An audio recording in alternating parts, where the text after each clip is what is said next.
obviously. But Richard Haas, yesterday we saw Joe Sestak slammed for not being a big enough supporter of Israel. A very effective 30-second ad. It used his words. And we all hear a growing sense of alarm in the American Jewish community from liberal Democrats who believe Barack Obama is not close enough to Israel. Do you think that other Democratic candidates like Sestak are going to have to field these charges that you're not sufficiently pro-Israel? The Democrats in Congress tend to be extraordinarily supportive of Israel, so I don't think it'll affect individuals so much. But yeah, that's out there. The administration got off on the wrong foot with Israel, attacked them narrowly on their settlement policy before establishing a decent relationship. The visit a couple of days ago of Prime Minister Netanyahu to Washington helped a little bit. But how fascinating, though, that Netanyahu, after everything, seems to be holding the political card.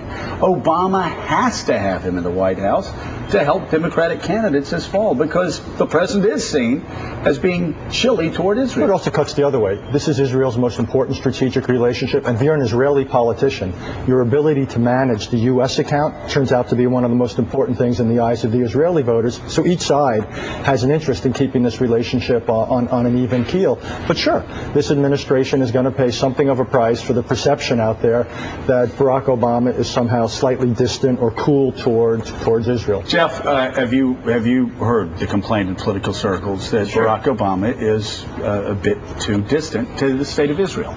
Well, look, I mean, I think, as Richard says, this relationship ebbs and flows. It has through different administrations. Right. There are ups and downs, and but at the end of the day, both sides need each other. But regarding Obama, though, you have heard these complaints. Well, look, right? I mean, obviously, support for Israel has been a cornerstone of American foreign policy for quite a long time. Have you heard the complaints? I have heard the complaints, okay. Joe. Thank you. Now you can go ahead with your speech. Well, look, it's not a speech. I didn't know we were going to be talking about this, but that's okay.